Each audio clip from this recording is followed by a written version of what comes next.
সম্প্রতি একটি ঘটনা নিয়ে বাংলাদেশ তোলপাড় সেটা হচ্ছে অভিনেতা জাহের আলভীর স্ত্রীর আত্মহত্যা। এ উপলক্ষে আমি জাহের আলভী ভাইকে কিছু প্রশ্ন করি।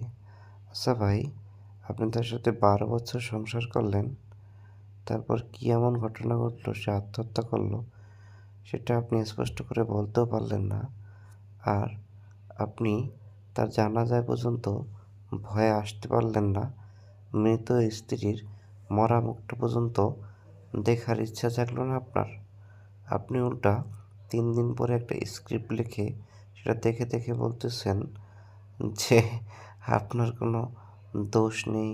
আপনি আত্মহত্যা করতে চেয়েছিলেন। কী কারণে মারা গেছে সেটা আপনি জানেন না। আপনি বাংলাদেশে আসলে আপনাকে মব সৃষ্টি করে মারা হবে। আচ্ছা ভাই, এগুলো কি জাতি মেনে নিবে? আর আপনি যেগুলো বলছেন সেগুলো তো ফেক ভাই।